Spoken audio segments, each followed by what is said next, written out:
Chelsea. Oh, that is majestic. Now wrestler. Absolute belter from Kevin De Bruyne. There is no stopping that. Chelsea threat Lampard. Or is he? Torre, beautiful. Manchester City are Carabao Cup champions. Brilliantly done by Didier Drogba. Nasri, the title race is back on. Gundogan's on the twist and scoring a truly super goal. Chelsea, Champions League winners. Sensational six for Manchester City. Mourinho's first defeat as Chelsea boss. Massive win for Manchester City.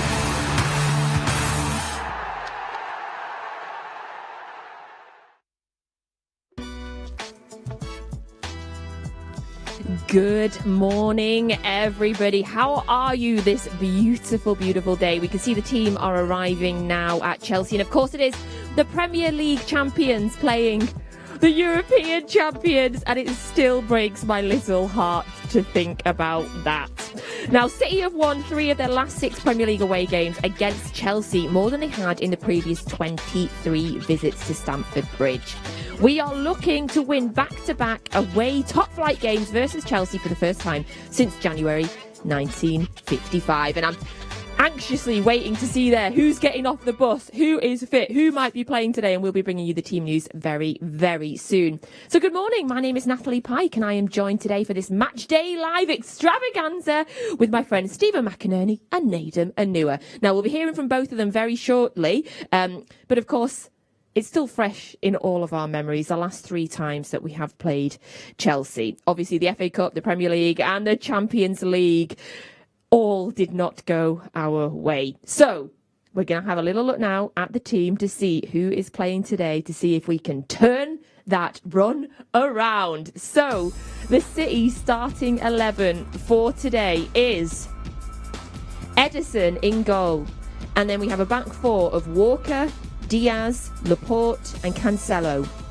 And then we have a defensive midfielder. We have Rodri, and then Bernardo Silva, Kevin De Bruyne, Jack Grealish, Phil Foden and Gabriel Jesus.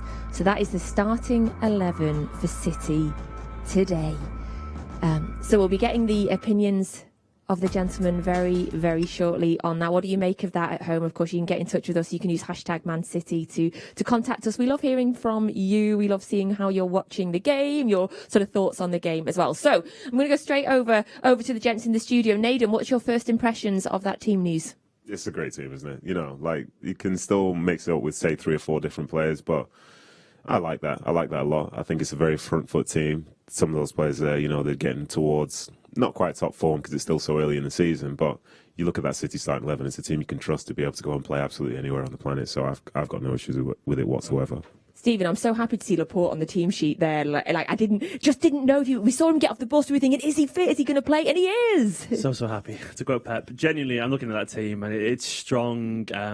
What I love about it as well is there's exactly the kind of attributes that you want from Manchester City side trying to play face the machine that is Chelsea. There's a lot of physicality there as well in terms of there's legs. You know, Foden and Jesus and Bernardo, they are going to run it and they're going to have to because Chelsea will obviously they're in banging form, but also the returning quality as well of Rodri and Laporte. I feel like Southampton game when we were watching it here the other day, we lost a little bit of composure maybe through the middle. I think we realised just how important Rodri is to that metronomic kind of style that Manchester City have, and even building from the back as well. Laporte, a wonderful left foot, you know, his kind of like 60-70 yard pings diagonally across the pitch. They're just so important to switching the possession around a little bit. And to be honest, it's just a strong team, and it just makes me happy, and I like it. I mean, I was already pretty confident anyway, but right now, you know what? You're not far off our strongest team, full stop there, I would say. I mean, obviously, there's arguments for Sterling and Mahrez and people like that. Stones as well. Stones is, well, yeah. I mean, to be honest, I probably would have Stones in there, maybe, but either way, it's Stones or Laporte. I mean, it's. Do you know what? I'm just pining for the day when they go for 3 at the back, and you've got Stones, Diaz, and Laporte. Like, I've got no worries should that ever happen. Ooh, I wonder. That'd I be thought today, ace. given this game, but I guess maybe if Stones had been a little bit more fit, and Guardiola might have gone for that. Ake's fantastic, but I think if you're going to go three at the back, I think you'd want the ball players a little bit more on those two, maybe, or a little bit more assured on the ball than Ake there. But either way, this team, it's just wonderful, Natalie. It's wonderful. In terms of the structure there, the team, Nedum, what do you think the front looks like? Who's playing where? Looking at that, I'll be honest with you, I do not have a clue what's going to happen. So, me neither. I was hoping you might help me. But in fairness to them, there's some really good footballers within that, and I think they understand their roles. Whether it ends up being the case whereby, say, I don't know, Foden's playing through the middle with like KDB or something or whoever, I think anybody in that front line, or say the front five, they can do that. They could potentially be playing out wide, but what it proves to be tough for Chelsea because they're going to be essentially swarming the midfield because they have extra numbers. I think for City, if they can make the most of that and be able to control the game, control the possession in those key areas, and still have people who are very capable of finishing, maybe taking people on and just making sure they get into the key areas, then, yeah, like, it's just the right amount of players in that sort of key area to make a difference, as was the case when they actually won at Stamford Bridge last season. I feel like as well, there's a few players there with not something to prove because none of these players need to prove anything. But I mean the context of this game as well. Obviously, Phil Foden back with the team. I personally feel like there was signs of maturity that can only come with experience from Phil the other day when he played. I know it was only Wickham compared to Chelsea, but there was a sense of I belong here. And we forget this is the first pre-season that Phil Foden's gone into as a guaranteed starter. Even last season, there was still, will he start regularly? And he didn't really start until the second half of the season. But he came back and the other day, he looked like I'm the main man now, and that's exciting. And you've got to bear in mind as well, De Bruyne, unfortunately, his game was cut short in the Champions League. He's got something to avenge here, you know. So there's these players, they have a lot of reason to be really up for this game. Listen, you say that, but how about as well? You talk about Laporte, you talk about Cancelo, you talk about Jesus, because these are people who didn't start. Bernardo Silva, they didn't start in the Champions League final. So here you go. Show your worth. So, yeah, a lot to prove. A lot of players saying why they should have played. I mean, if they're not up for this, then which they will be, of course, the professionals, then what kind of game can you be up for? I mean, given the story of this game right now, it's going to be huge. Nedum, is that interesting what Steven said? I've heard a few people talk about that with Kevin De Bruyne, obviously, and Rudiger from the Champions League. As a player, did that sort of thing ever stick in your mind where a player had, fouled you or brutally attacked you? It depends on intent. It depends on intent. Like as we've seen in recent weeks, like bad things can happen by accident. Yeah. And I think if Kevin thinks that there's some level of intent there, then I'm sure he's going to let him know about that fact today. I wouldn't let that go personally. Yeah, that's me. But I don't know. I think he'll remember it because he's probably still got a scar from it, and maybe he's still not breathing right, something like that. But it's the next game, and ultimately, if people for City now go into this game, and it's probably the first time in a year or so where people almost call them slight underdogs. Yes. So yeah, just go and take it to. Can you imagine Kevin De Bruyne goes in with a safe but solid tackle? The crowd is going to absolutely which is more erupt. than capable of doing, by the way. Oh, he's got that part. Plenty That's what I love about capable of KDB. There is a little terrier in there inside him, isn't there? And I'm going to love it. I'm going to scream if that happens. yeah, no, and to be honest, as well, De Bruyne's record against Chelsea is fantastic. I mean, there's always that edge there anyway, given his history with the club. And I don't know, man. I'm feeling confident now. Like I was already confident before, but seeing that now, says a lot, Where's Steve confident? That's a very good sign. Too typically City, and too inherently cynical. But right now, I don't. Looking man for man, we've got enough there, maybe. And just a quick word finally on Jack Grealish. Add that caveat there. There's three proper such City fans in the studio today. Grealish, the only new player there that wasn't involved, obviously, last season. What do you think he'll make of today's game? What are you expecting from him? I think it's another chance to sort of like have a platform to show how good you are. These games here, like he's played, he's obviously played against Chelsea a ton of times before, but this is Man City versus Chelsea, where a lot of people are saying these are the two best sides in the Premier League. These were the two best sides in Europe last season. Like, can you perform at this level? And can you perform to the point whereby these are the types of games and this is the type of week where you should be shining or you want to try and shine the most? So it's going to be cool to see how he performs in it because, for me, I think it's probably one of the biggest games of his career so far. So excited. I don't know about you all. I'm so excited for this game. I'm excited for the week ahead, but right now I just cannot wait for this game. Now, we love to hear from you all, and loads of you got in touch on Tuesday night. So we have a new WhatsApp number for you. We've gone all jazzy here. So there's the number on your screen now. You can send us in any questions that you'd like to ask Nedum or Steven. Any thoughts? What do you think of the game? Score predictions? But yeah, send in any questions that you'd like to ask, and we want as many as possible. And then at halftime, I'll flood the guys and get their opinions on anything that you would like to know. So yeah, use that WhatsApp number. Now, one of the narratives of the game this week that we've heard a lot in the press, and we heard it in both managers' press conference this week, has been the battle between Pep and Tuchel. Nedum, is that narrative, is that created by the media, or do you think it is in Pep's head in terms of the head-to-head nature of it? I think it's probably the media itself, because as far as I see it, the two managers aren't playing against each other. The teams can go out and play the way managers want and so on, but it still doesn't guarantee success anyway. So as I say, I don't really buy into that too much. I think, Pep might have lost to Chelsea, maybe that's upsetting him or whatever, but Tuchel himself, unless Tuchel is objectively out coaching Pep Guardiola at any particular point, there's no reason for Pep to think that he's losing to somebody else. I don't think he is either as well. Exactly. Genuinely, and I'm not trying to be overly positive here for the sake of it, but I think there was when we look at the games last season that we lost, Champions League, fair enough, they bested us that day. I mean, the games. Well, we've got some highlights, Stephen. Actually, so let's look at the FA Cup semi first.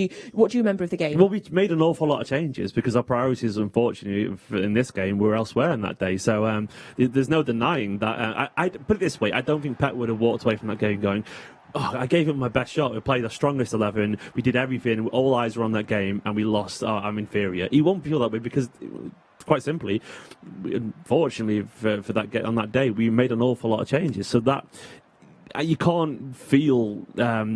You can be frustrated, but you can't feel like I have failed if you know that you haven't put your strongest hand forward. And obviously, you would have felt that team could have beat, Chelsea on the day, but there was multiple changes because once again our focus was elsewhere at the time. So, a bad day, but I don't really play into this idea either that he'll feel inferior or outcoached in his head. I think we've noticed the trend since Guardiola's been at Manchester City that he does this against every big team. Like he respects every big team, be it Chelsea, United, Liverpool. I don't think it matters if it's Thomas Tuchel's there or Frank Lampard or whoever. I think in general he just respects the big teams and he will play them in a certain kind of way because that's just who he is. It's not a Tuchel thing. It's not a Klopp thing. It's not a Solskjaer thing. It's just this is how he is as a manager. And because obviously these games have a more of a weight and a more of a stature. So, yeah, he will adjust accordingly, but it isn't because of that particular manager, in my personal opinion. Now, following that, we had the game in the Premier League that they beat us as well. We're going to have a little look at the highlights of that, Nedum. What do you remember about that game? I think I was working this game, actually, and every attacker that was available at Man City was playing in that game. I think Raheem was playing like in the 8, and Farhan was playing. I think every possible attacker was just there. Vibes, wasn't it, basically? Yeah, literally, yeah. He was like not necessarily going everyone out because obviously they wanted to win, but the City structure that we're used to seeing at that point in the season wasn't there anymore. And for this goal there, it was a big goal for them because they were pushing massively to get into the top 4. Whereas for City at the time, it was one of those games where you could have potentially won the league or something. So the motivations were slightly different. But then add into that, there was a missed penalty in that for City. So even though they weren't at their absolute best, decided to have a little bit of fun, didn't he? Yeah, so even though they weren't at their absolute best, they're still because I think that was 1-0 at the time to City. Yeah, so City going 2-0 up at home, you'd probably fancy them a bit more, but that just shows football. It comes down to moments. So tactically, Chelsea did what they did, which was the standard. But for Pep and City that day, it was a far different performance to what was going on throughout the rest of the season. What would have changed if that stadium had been full on that day? It makes me so sad looking back and seeing the no fans. But look how they were celebrating that day. That was a massive game for them that day because they were so close to possibly dropping out of the top 4, and at the time that was their sole objective. So they came here knowing that was a must-win for them. But for City, it's if you win, you get this. So you can't help but fall into human nature and see that to a certain extent, if City would have won, great. But for Chelsea, you see how much that meant to them.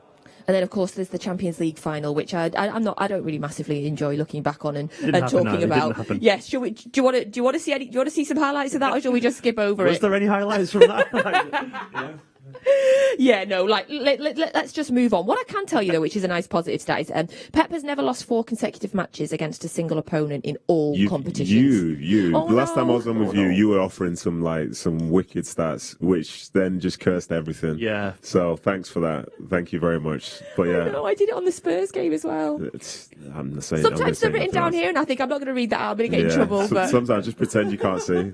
Just move on to the next. But I think that's a positive. I'm using that as a positive, Stephen. He's never lost 4.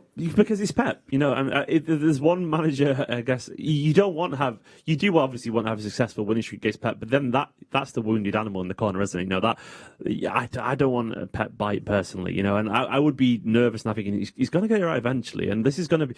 There's no way that this isn't something that he's thinking quite intently about. Yeah. Like, I think he wants to win because there's a pride element, and it's a pride element for the players as well. That's the bigger thing. Yeah, that's the big thing here. You got to bear in mind these are world-class footballers, and they've got to where they've got because they don't like being second best at all, and it's that intense desire to win and that insatiable drive that all these players and these professional coaches have got is where they are.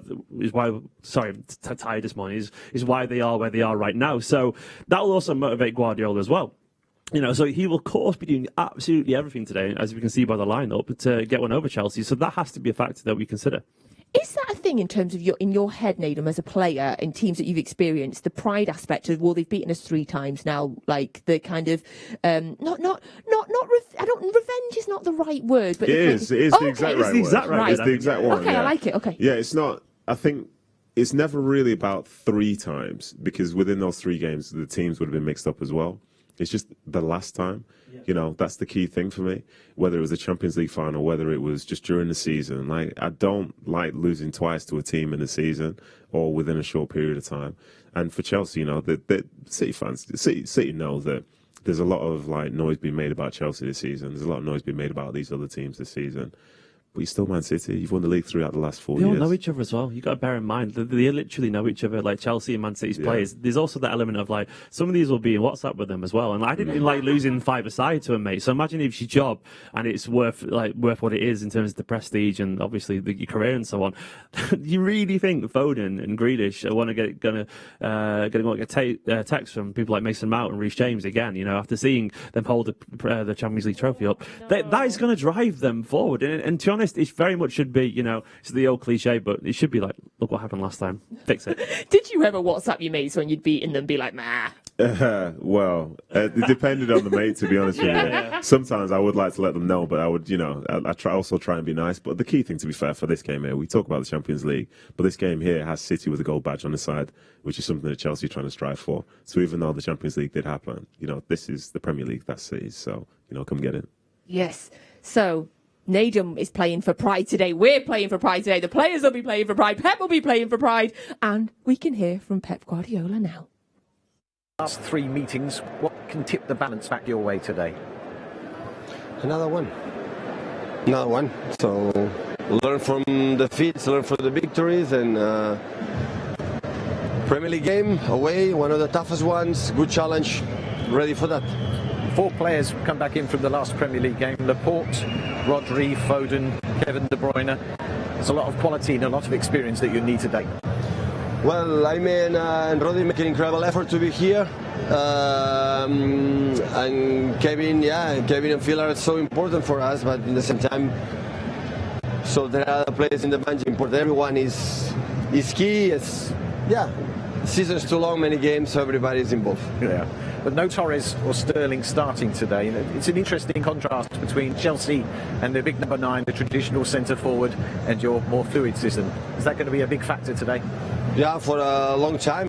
So a proper striker since I arrived here, like it was Sergio, like have different qualities, but I would like to say we scored many goals the last years, many. When just proper one striker, because Gabriel likes to play more wide and central, and we scored goals and we won some Premier Leagues. We play good, so we are going to win if we play good, not just because we have or we don't have the spray. Of course, having a specialist, a proper striker is always important, but sometimes that period is not possible, and we're going to do it without this.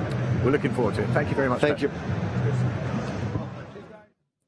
So that was the thoughts of our manager, Pep Guardiola, ahead of our 12:30 kickoff against Chelsea today. Now we can bring you the Chelsea starting 11 for the game. So you'll see in goal there, Mendy is back for Chelsea.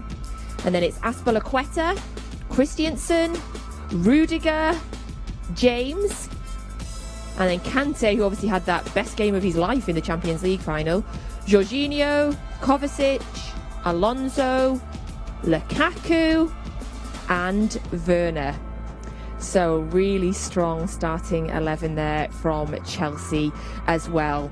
Nedum, what's your initial impressions of that Chelsea starting 11? I think, unless I'm missing something, I'd love someone to let me know about this. It feels like they've changed the system a little bit, because usually they go for a 3-4-3 such, don't they? Yeah. So it seems more like a 3-5-2. And I think I understand that, because with Kante, Jorginho and Kovacic, they're thinking that they need to try and win or try and get closer to some people in terms of that midfield battle. So I think I understand why they did that, but it's a surprise to see Chelsea in some ways break their system, because they've been very consistent with that for the last year. Would you agree, Steve? Yeah, no, I mean, I expected Ziyech to play. He's had good success against City previously. I mean, that is a change. It is. I mean, I was expecting maybe Werner kind of using his pace off the left and Ziyech just whipping crosses to Lukaku, basically, because that's what he's got, a wonderful left foot. That is a change, which will be interesting. I think there's I'm quite positive about that change, weirdly, because it seems like a slight concession to our system. I think it's probably slightly enforced, because I reckon if Mason Mount wasn't injured, he'd be playing in this system as well. But we can't deny the quality of that midfield, though. Obviously, Kante, possibly the best defensive midfield in the world. Jorginho, there's not many better, controlling the tempo of the game. And Kovacic, just a great all-round midfielder. You can obviously as well, the way he moves with the ball, really, really hard to press. So they've gone for essentially. It's very Chelsea. It's strong, it's organised, it's focused. The whole big man, little man thing up front as well, which is a rare throwback. I think there's going to be an emphasis on pace to run behind as well. Like, a lot of pace for both of them, isn't it? Yeah, I think they've seen that as potentially something where they can find success. So, yeah, we need to be on the lookout for that, I'd say. In terms of the summer sort of transfer window, in looking at the teams, who do you think has bought the best, improved the most in the summer? Improved the most? I think, for me personally, I think for how good City were last year, I think they've gotten better with bringing in Jack Grealish. But for Chelsea, for them to be truly competitive, because, the Premier League is a whole different beast, then I think in bringing in Lukaku, that's a bigger jump for them, in my personal opinion. So I think they've improved more, but I don't think that necessarily means that they're better than Man City. I think they've addressed a significant issue, and for City, like some of the issues that we think they have, like Pep doesn't seem to think they have it, or people up top, because otherwise they would have addressed it, like, as a point of great importance. So I think Chelsea have improved in bringing Lukaku, because it seemed like in Timo Werner playing the 9, they were maybe missing too many chances, didn't really have that physical presence. But for them, if they wanted the attributes of somebody, well, Lukaku's definitely that guy. Well, Lukaku goes back to the thing we were talking about earlier about pride as well. This guy, I mean, he was by all accounts very happy over, Inter Milan, but he's come back with something to prove to the Premier League in some people's eyes, which is probably not fair given his record. But he's come back to Chelsea, who let him go and loaned him out constantly. He looks so focused, and he looks so. Set to prove some people who doubted him at the club wrong, and he's a world-class player, annoyingly good, in fact. I would have loved to see him in Manchester City shirt, but we can't deny, unfortunately, that he's probably potentially the missing piece for them. I mean, how far that complete jigsaw goes, I don't really know, but either way, he's a striker at the very, very top of his game. So another world-class player that Chelsea let go, but this time to our benefit is Kevin De Bruyne, and we can hear from him now. Today, it's fair to say you're overdue a result against Chelsea. Yeah, obviously, we lost the last 3-1 in the end of the year last year, and I know coming here, it's obviously a big game. It's not made any difference in the last 6-7 years I've been at City, so it's always a big contest. Both teams want to win the league, so that's not going to be any different today. It's an obvious question, but is there any hangover, any score to be still from the Champions League final? I don't think so. That's in the past. We don't look at what happened before. We don't look either that we won the league last year. We want to win it this year. So we come here with the ambition to win the game. So that's the only thing we can do. It's going to be an interesting tactical battle. So how do you win that today? Yeah, but like I saw before, I think except one or two occasions, it's been always a fairly quiet, even contest, and I feel today it's not going to be any different. You know, both managers are setting up their team very good tactically, so today is going to be a hard battle again. Best of luck, Kevin. Thank you. That's the thoughts of Kevin De Bruyne, a man who usually has a lot to say in this fixture. In fact, he has scored in his last 3 games in the Premier League against Chelsea. So, Stephen, how happy are you to see that he's back, he's fit, and he's in the starting 11? This is world class, isn't he? He's the best player in the Premier League for the past couple of years. Then, as of course, as well, there's no real need for extra motivation for Kevin. Obviously, the Champions League and the fact that it's his former club, and he usually pretty much always does show against Chelsea as well. We're simply a better side with Kevin De Bruyne there. He's capable of things that most footballers could genuinely dream of. You know, I think, what was it the other day? Like, genius sees. I'm not going to butcher the quote, but it was a quote about Kevin De Bruyne. Is like, talent can copy, you know, things really well, but genius sees things that others can't, and that's Kevin De Bruyne basically. It was a lot more eloquent that saying than that, but either way, he's a fantastic player, world class, and I guess you want him on the pitch because in a game like this, when it's going to be really, really tight, and I know it's a cliche, but you do need those little moments of quality, be it a thunderbolt from 20 yards, which you've seen before, a free kick, which you've seen before from Kevin De Bruyne in this fixture. You do need someone like him. And yeah, once again, he could play the perfect pass to Grealish or Foden or Jesus. We're just a better side with him on the pitch, and he's a magnificent footballer. And, you know, as a City fan, I'm just happy that we've got him. I've got a stat for you, but I'm not looking at Nedum as I say it because I'm going to get in trouble. Only Craig Bellamy against Newcastle has scored in 4 consecutive games against a specific club. Okay. Do you think he can equal it? I'm not looking at Nedum. He can do. Stop it now. You do you now, whatever you want to do. Don't worry about it. Now, we can see some of the goals that he has scored against Chelsea. This one, I'm trying to remember it. Oh, there we go. So he starts it off and then he finishes it, Nedum. Yeah, as I say, I was in for this one here, and I thought Sterling did really well. I thought he'd lost the chance. I think he hits the post, and then Johnny on the spot, he's going to fall to. Great first touch. I'll just put that in there. If it's going to fall to anyone, just going to pop that in there. It's just a passing drill. What a player. I had a moment of sadness the other day when I realised that actually he's coming, not towards the end, but, you know, there's a bit where... Relax. But there's a moment where, I think something about KDB, I don't know. There's just something about him that I feel like he's possibly. I think the reason I look KDB is that we genuinely have a shout that he's possibly the best in the world, other than, you know, the big two for a long time. And I don't think we've really had that shout before, personally. And as good as David Silva and Aguero were, but I think KDB personally, he's right up there at the top for me, and I absolutely love him. So let's have a look at the third goal that he scored against Chelsea, which comes from an incredible free kick. So he just, you know, he's got them all in his locker. Oh yes, he has. Yeah. Like, it's delightful. That was him, just chilling. You know, there we go, just scored a goal, and there it is. Wham, love that. Talk about being the best in the world. Do either of you play FIFA? No, but I wouldn't be the best in the world. I don't either, unfortunately, but I have played FIFA. I don't. I know nothing about it, but I read in the news this week that FIFA have got him as the best, ranked as the best passer 92 in the world. Like that. Look at me being with the kids. It's because, yes. Yeah. Yes. Well, it's true. That's the thing. So, well done, FIFA.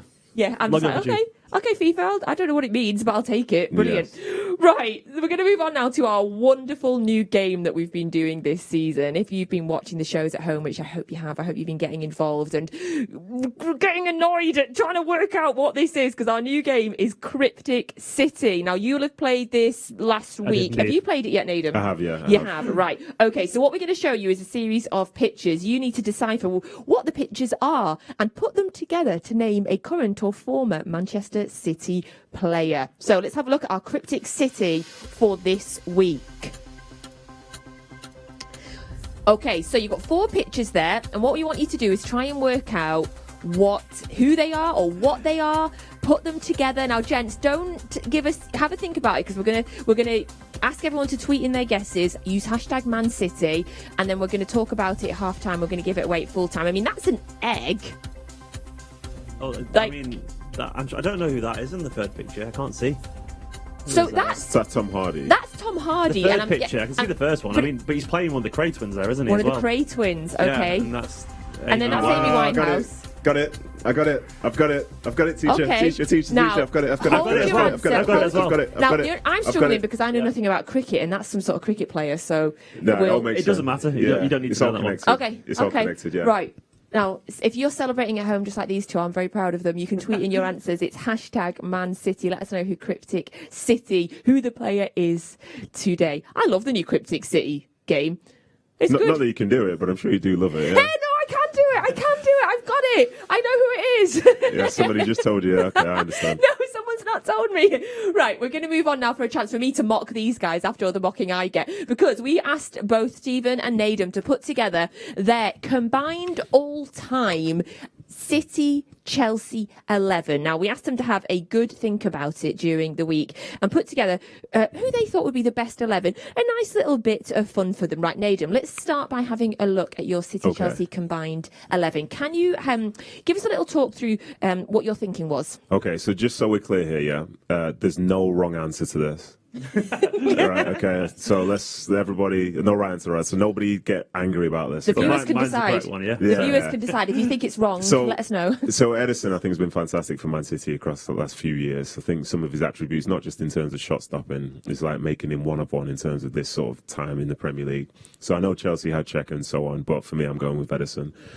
And then, he basically split the defence in half because I think Kompany has probably been City's best defender in Premier League history.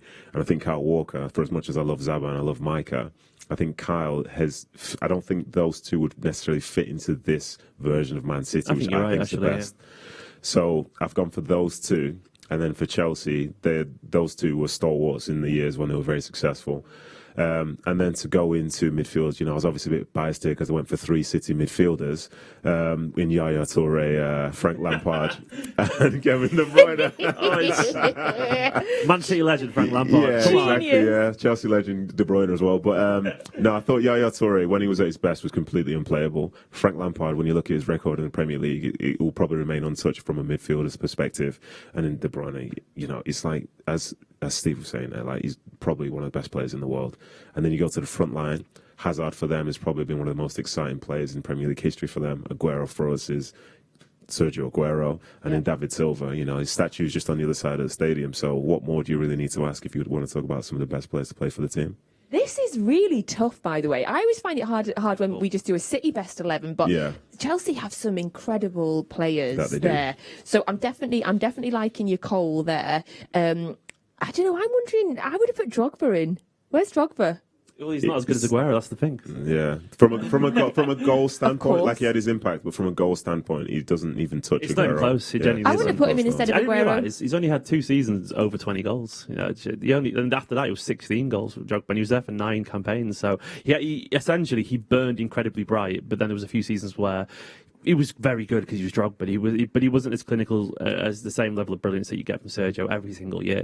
So of course, preaching to the converted, and he's handsome, beautiful. So oh yes, of course. In terms of your team, there, Nedum. I mean, what would Terry or Cole cost these days in modern football? What value would you be putting on that team? Listen, that whole team itself is, you can't afford any of them at their absolute wins everything, doesn't it? Yeah, exactly. It wins everything. I'd back them too, and basically, as he says, absolutely everything. And for me, it's a great team. Yeah. But all those people, they did it for lots of years at their respective clubs, and these guys are incredibly well respected, and they have a legacy. Because even for me, like, I played alongside some of these, and I played against some of these, and watched some of these, and like, they're inspirational because they were the peak. Those guys represented their clubs in an incredible way. So, I'm more than happy with that team for now. Love it. Right, Steven, let's have a look at yours. I'm going to be interested to see what sort of differences you've put in there to Nedum. So this is Steven's team. If you're wondering who that is Steven. Yeah, big up the editor there. Stevie Gallagher. Is it Steven or is it Liam Gallagher? Less cynical, more handsome in New York there, but I love it. Outside Casey Neistat studio, the YouTuber in New York. But either way, this is my team. I did think a lot about Czech, but I went for Edison because I'm a Manchester City fan, quite simply, and also Edison's brilliant. I went for Zaba for emotional reasons, but I do actually probably... I think he's world-class as well, he's very best, but I think it's because also he reminded me a little bit of the guy that would have the strongest chance probably for Chelsea, which is probably Ivanovic. But Zabala, I thought, was very similar, but possibly a little bit better. But probably should have been Walker. But Zaba, who cares if it's Zaba or Walker, because they're both fantastic. You can't really not have Terry and Cole alongside Kompany, because Cole is probably the best left back in the Premier League era, full stop. And I think he was world class.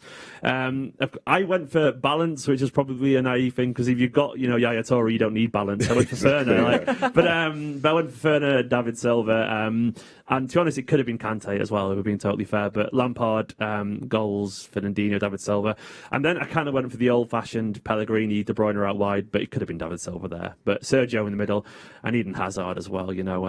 There's many players that could have fitted into this team, and I'm sure if you asked a Chelsea fan, it'd probably be more weighted the other way. But either way, it's a sensational bunch of players, isn't it? I'm just trying to. So the difference is really just the right back. You've got a slightly different formation, and it's Toure and Fernandinho being the difference. Hey, I'm going to take either of them. Yeah, like either of them, especially in their heyday. Did you consider putting Chiefin.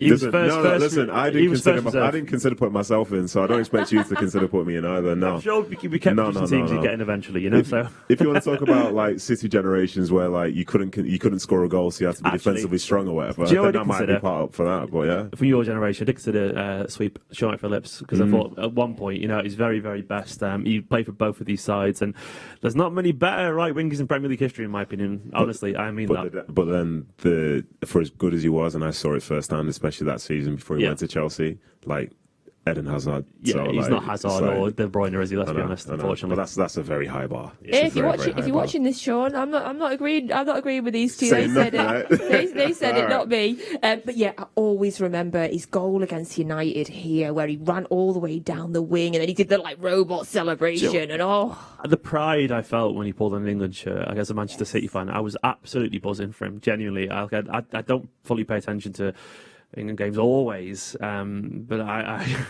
was England's biggest fan when he was playing for, and I remember he scored on his debut as well. I loved him. Absolutely the heartbreak of when he went to Chelsea. Devastated, absolutely devastated. But it saved the club financially, allegedly. Yes. So what a legend. Yes, absolutely. Now we'd love to hear what your combined 11 is as well. You can use the hashtag Man City. Send us your combined all-time City and Chelsea teams, and we'll take a little look at them at half-time and full-time, and I'll make sure that the guys see them. And also, if you think Nedum's wrong, you can tell him. It's fine. Hashtag Man City. That's fine, but your team best be perfect. That's all I'm going to say.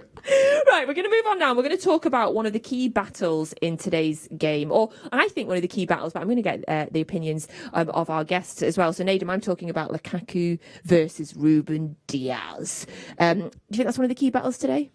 I think it potentially could be, but I think as well, the way that Chelsea play and just the way football is, I think if you get sort of caught in just one particular thing, then I think you miss the point. I think those battles matter more when there's like a cross come into the box and you're supposed to be marking him. But in terms of general play, to get something right defensively, you need the collective with you. You need Laporte to be supporting you. You need the fullback to be supporting you. You need the midfielder to be stopping quality service going into him. You need the attacking line to apply as much pressure as possible to people at the back. So again, there isn't that much quality going into it. But if you then start playing into his strengths and playing into Chelsea's strengths, then you're going to be in for a long day. Because for as good as Diaz is, Lukaku's quicker. I'd say Lukaku's probably stronger. So don't play into his strengths and try and become that. But you can still have a good game, because I think in the summer, I think Belgium knocked out Portugal from the Euros, but Lukaku didn't have a great game, and he was up against Ruben Diaz. I mean, we forget as well, how good these world-class forwards are. I mean, if you let Lukaku run at Diaz every single time, eventually he's going to beat him. Not because Diaz isn't brilliant, it's because he's also brilliant, and he's also built huge, and he's lightning quick. So it goes back to what Nedum was saying. You have to give him support around them. You have to minimise those opportunities collectively, because Lukaku would beat any defender. He'd beat your Nestas and Maldini's if you gave him enough chances to do it, because he's that good. So people then will jump onto that and go, well, Diaz isn't that good. It's like, no, Lukaku's that brilliant. You can't stop him all the time. And so that's where it comes into the whole collective as a team. We have to be on it, and that goes for Laporte, Cancelo, Walker around them. Don't give that space for Lukaku to knock it into and run, because if you do, you'll win. But that's not. That's the thing. It's like don't encourage them. But then I've got two things to say. Like, firstly, we watch football not for clean sheets, so clean sheets shouldn't necessarily be expected. It's a game that involves From goals. a defender. That's why the goals are as big as they are. Yeah, that's literally why the goals are as big as they are. So when you do something, you try and make it as hard as possible for the opposition to score, but you can never guarantee it. And to ask you a question, Steve, if you had the best attacker in the world and the best defender in the world going up against each other, playing their best, for me, the attacker always scores anyway. Yeah, of course. Because he can slap one in from 50 yards out, best goal you've ever seen. So as the defender, why do we expect sometimes for somebody to be able to guarantee somebody won't score? It's one of my biggest bugbears in football in general, where we look for reasons why a goal went in intensely. Sometimes, like, you can't be in two places at once. Sometimes a guy's just stood behind you and the clock goes a little bit deeper. You know, they're going to win the header because you can't be both there and there simultaneously. And if Lukaku scores today, there's a very good chance he's just been fantastic or finished really well, or someone's putting a good cross or whatever. But all you can do once again is minimise those situations, and that comes from the collective, doesn't it? So if you don't want goals, make the goals smaller. If you really don't want goals, get two goalkeepers in. You know what I mean? But the fact is, we have one, and the goal's pretty wide. There, exactly. So ultimately, like, this is going to happen. I get the feeling that Edison doesn't share, by the way. It's just, it's Edison's goal. Lukaku has a crazy record against us. He scored 4 goals when he was with Everton against us. But how many what are you doing here? No, wait. How many goals did he score when he was at United? He didn't score one. There you go. So it's good to know, yeah. Yeah, no goals. If we were playing United today and he was playing, he wouldn't score. That's good to know. Cheers, man. Nedum loves my stats. He's just messing with you all. He really loves them. He texts me saying, "What stats have you got for us today?" Yeah. That statistically never happens. Right, Philip Walter Foden. That's how I always see on your videos, Stephen, how you name him. His middle name's Walter. I love it. It's great.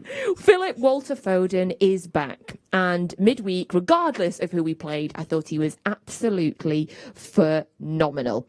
Just to show how crucial he is, he had the 2 assists. He got on the score sheet. He was just incredible. Obviously, he's been injured, but we sent our cameras out to follow him around, to follow the Stockport Iniesta around on his road to recovery.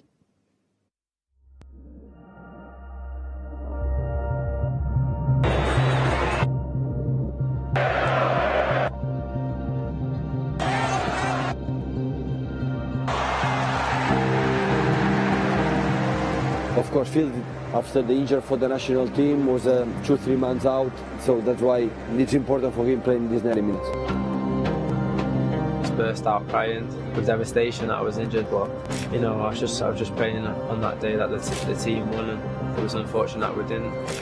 It was such a shame to do it just before the Euro final. It was really unfortunate, but I hope they can get back as soon as possible.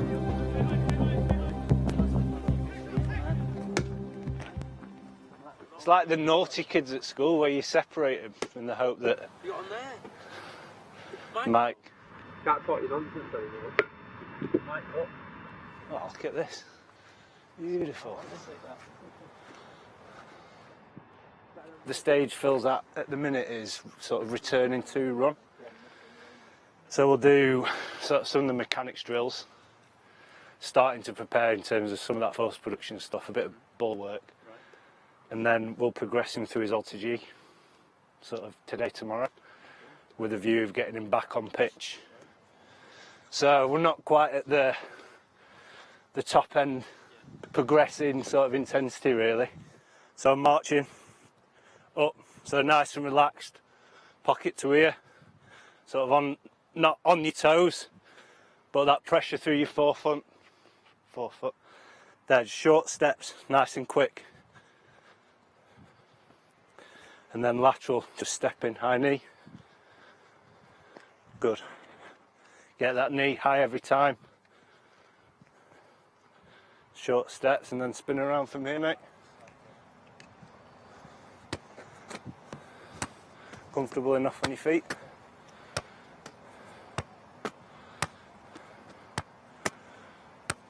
Couple more each side. One more.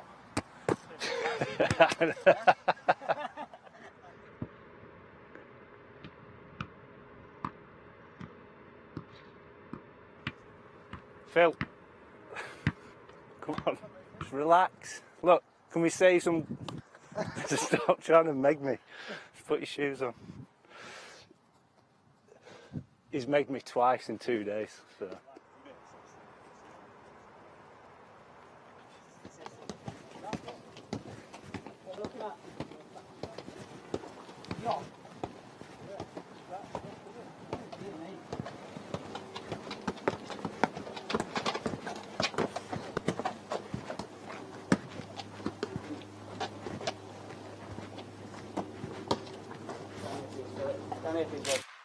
Any ideas of how long until you're actually able to play again? I would say around 3 to 4 weeks more.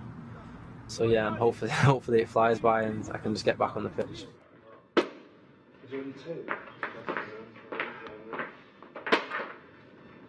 Let's go, we're ready. We're ready.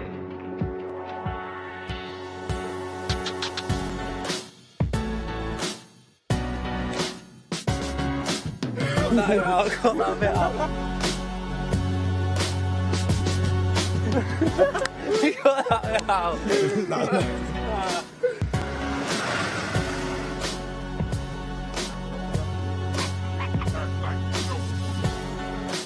Good. Liam, give him a shout. Good.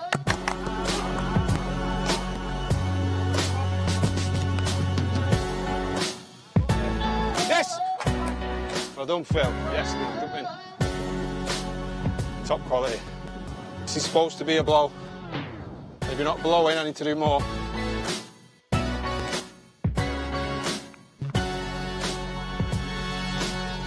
Excellent, both of you. Excellent. And you go.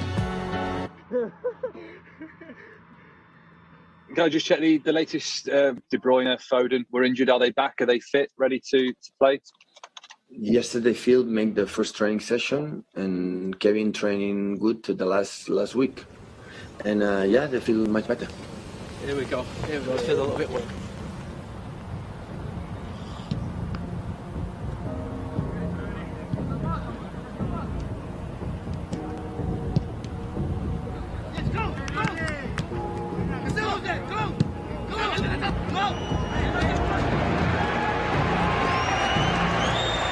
Goes up. Well, the player who features in his first league minutes of the season came back from injury in the game against Leipzig in the Champions League in midweek.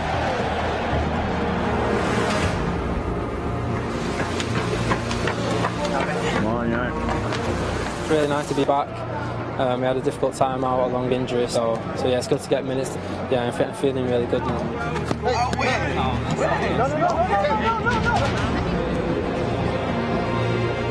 Tough, man. I get depressed when I'm injured. Obviously, I just want to play football. You know, feel good now I'm back. Feel back to my best. Love it. Phil doesn't need much games to take his rhythm. Foden drills it into the back of the net. He's a guy who lives 24 hours to playing football, and his physicality is sharp. And of course, we need him. We need him so much.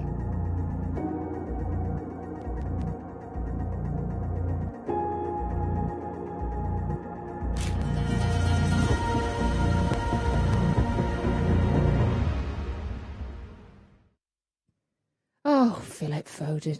Oh, we love him so much. We were just sat in the studio watching that, just commenting on just how good he is, how good he could be, just how much we love that boy from Stockport. And from one young star to another. So obviously we are playing Chelsea today, and the lovely gentleman sat to the side of me made his squad debut for City when we played Chelsea. It was roughly 17 years ago, not to the day, but roughly 17 years ago. How does it feel?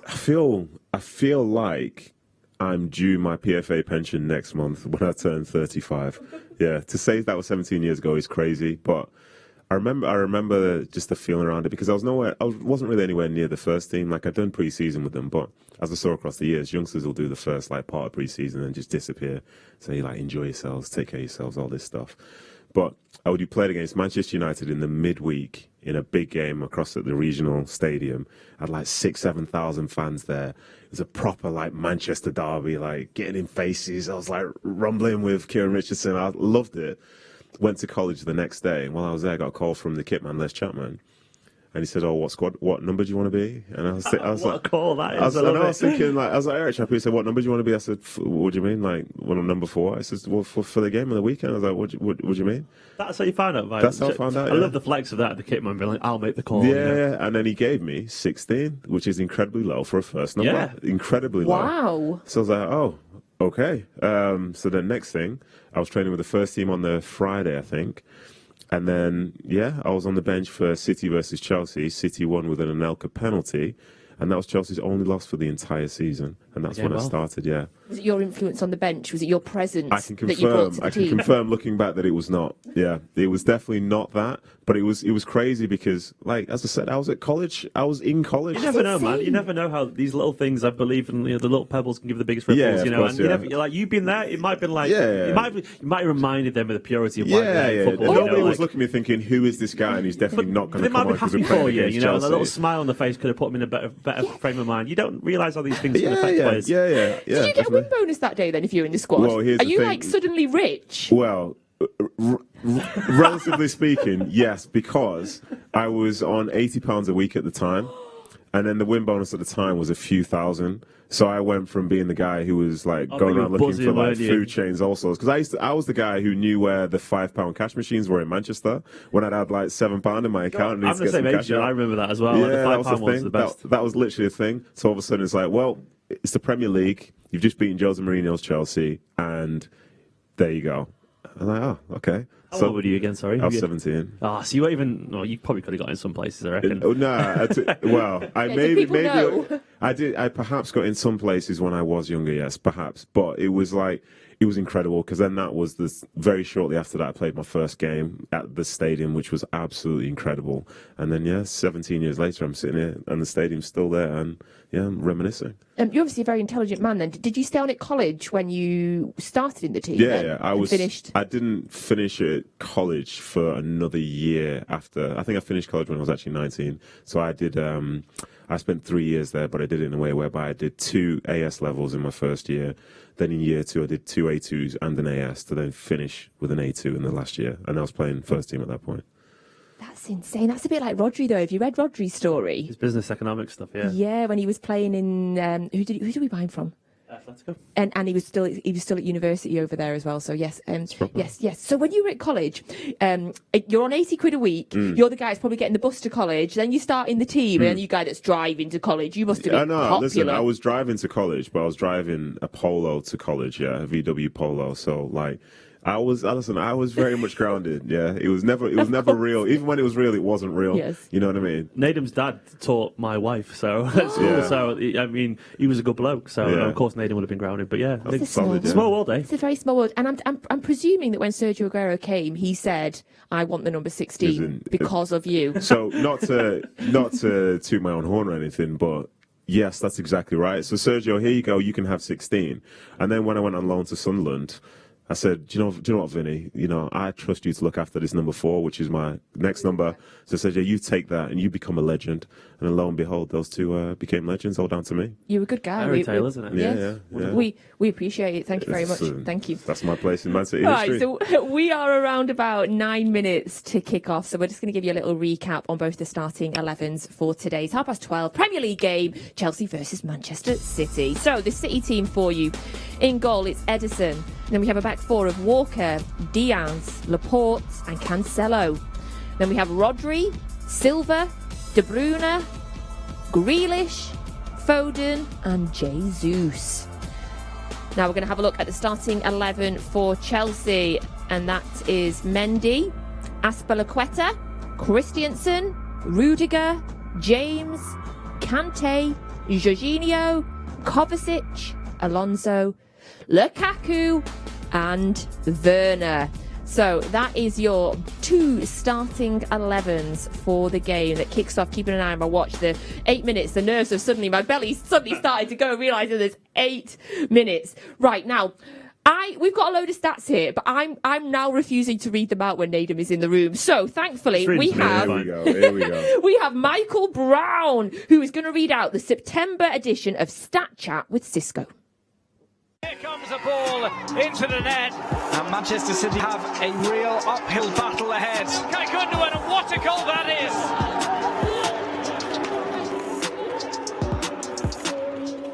is! Chelsea have been extremely impressive under Thomas Tuchel. 15 clean sheets out of 24. That's more than any other Premier League side, so that tells you how well they're going at the moment. Over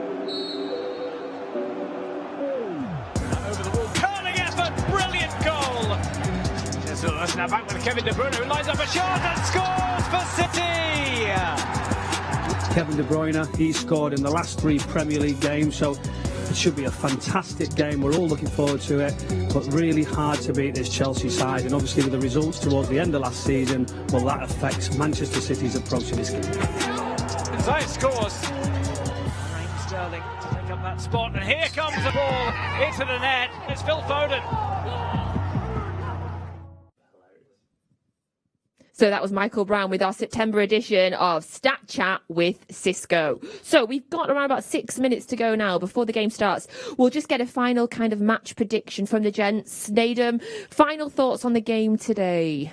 No, I think it's good. I think it's exciting. Both teams are very, very strong, which is what you want to see. You don't want to see too many injuries and stuff like that. And it should make for a good game, but I think it's going to be good for like a tactical type of game as opposed to one which will potentially finish 4-3.